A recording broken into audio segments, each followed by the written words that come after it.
Negarawan dan kenegarawanan. Dua kata ini seringkali disebut untuk menjuluki seseorang pemimpin bangsa yang telah mengabdikan seluruh hidupnya untuk kepentingan bangsa dan negara. Kedua kata ini juga sering muncul ke permukaan ketika bangsa ini membutuhkan seorang pemimpin yang mampu mengayomi seluruh rakyat tanpa membeda-bedakan latar belakang dan golongan. Jika mengacu pada Kamus Besar Bahasa Indonesia (KBBI), negarawan adalah seorang yang ahli dalam menjalankan negara atau pemerintahan. Pemimpin politik yang secara taat asas menyusun kebijakan negara dengan suatu pandangan ke depan dan mampu mengelola masalah negara dengan kebijaksanaan dan kewibawaan. Berdasarkan hal itu, seorang negarawan dituntut memiliki tanggung jawab yang lebih besar daripada warga negara lainnya. Ia harus memiliki jiwa yang lebih kuat, tangguh, sikap mental yang kuat, tak mudah goyah, tak kenal menyerah, dan dapat dipercaya publik. Selain itu, karena dituntut memiliki kebijaksanaan dan kewibawaan, seorang negarawan tentunya harus mampu berdiri di atas segala perbedaan dan mampu menjembatani perbedaan-perbedaan tersebut. Apakah Prabowo Subianto layak disebut negarawan dan memiliki sifat kenegarawanan? Mari kita lihat kembali rekam jejaknya. Pertama, ia telah membaktikan sebagian besar hidupnya di bidang ketentaraan karena keinginannya yang sangat kuat untuk ikut andil membela negara di bidang pertahanan. Lalu di bawah kepemimpinannya, ia terbukti berhasil mengembangkan dan memperkuat Komando Pasukan Khusus TNI Angkatan Darat, belum lagi prestasi-prestasi lainnya di bidang kemiliteran. Dan menjadi militer adalah pilihan hidupnya, walau dengan mudahnya ia sebenarnya bisa memilih menjadi pengusaha sepenuhnya, seperti tradisi keluarganya. Pilihan ini membuktikan bahwa sifat kenegarawanan sudah bersemi dalam diri Prabowo sejak masih muda.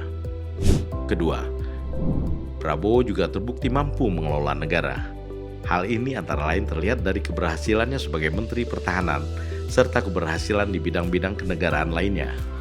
Ia mampu melaksanakan tugas-tugas negara yang diberikan Presiden Jokowi dengan sepenuh hati.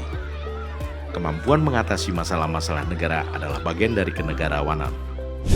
Ketiga, sebagai politisi atau pemimpin politik yang memiliki visi atau pandangan jauh ke depan serta dipercaya publik juga telah dibuktikannya melalui Partai Gerindra. Partai Gerindra yang didirikan pada tahun 2008 telah mengalami perkembangan signifikan dari waktu ke waktu. Hanya dalam setahun setelah didirikan, tepatnya pada pemilu legislatif 2009, partai politik yang relatif masih sangat baru itu mampu meraih 4,6 juta suara atau 4,5% dan 26 kursi di DPR RI serta menempati posisi ke-8 dari 9 fraksi. 5 tahun kemudian, pada pemilu legislatif 2014, posisi Partai Gerindra melonjak menjadi partai politik ketiga terbesar dengan perolehan suara sebanyak 14,8 juta atau 11,81% dan memperoleh 73 kursi di DPR RI. Tetapi dalam skala nasional, Partai Gerindra saat ini terhitung sebagai partai politik kedua terbesar di Indonesia karena tingkat elektabilitasnya seperti yang ditunjukkan oleh berbagai lembaga survei. Ini merupakan bukti bahwa Gerindra telah berhasil merebut dukungan dan kepercayaan masyarakat yang sangat besar sebagai salah satu kekuatan politik utama di Indonesia. Keberhasilan Partai Gerindra tentu tidak bisa dilepaskan dari ketokohan dan kewibawaan dan kepemimpinan Prabowo Subianto. Sebagai Ketua Dewan Pembina dan Ketua Umum partai ini, ia dipercaya publik sebagai pemimpin politik yang memiliki visi jauh ke depan dan mampu membawa bangsa ini semakin maju. Kepercayaan publik adalah bagian dari kenegarawanan. Bergabungnya 3 partai besar yang berada di parlemen, yakni PKB, Golkar dan PAN ke dalam Koalisi Kebangkitan Indonesia Raya atau KKIR bersama Gerindra yang mengusung Prabowo Subianto sebagai bakal calon presiden 2024 merupakan bukti lainnya bahwa Prabowo memang mendapat kepercayaan besar untuk menjadi pimpinan nasional.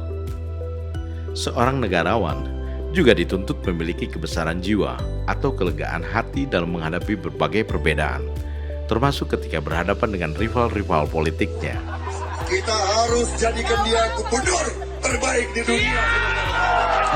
Sejarah telah mencatat bahwa Prabowo dengan partainya menjadi salah satu pendukung utama Jokowi ketika maju sebagai calon gubernur DKI Jakarta dan berhasil.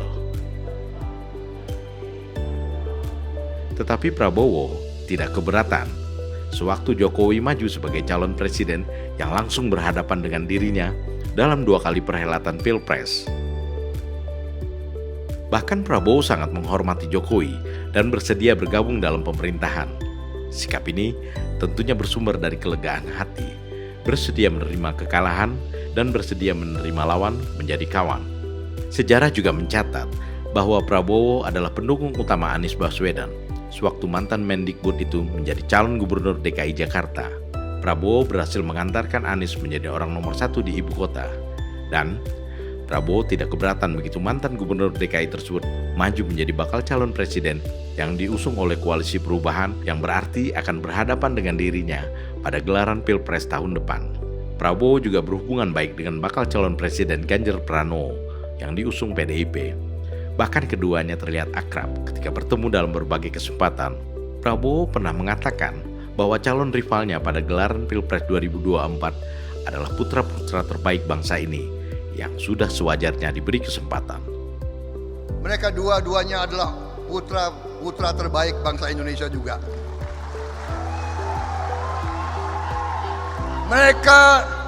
Mereka juga niat untuk berbuat yang baik untuk bangsa dan negara.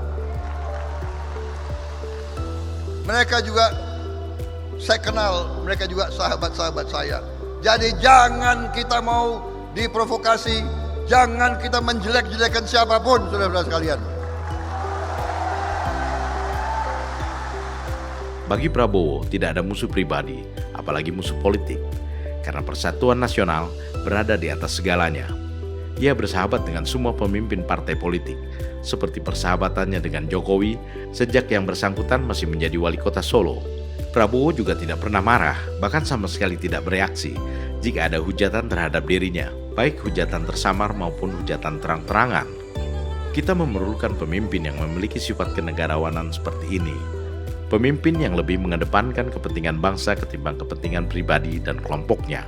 Pemimpin yang tidak punya dendam pribadi maupun dendam politik.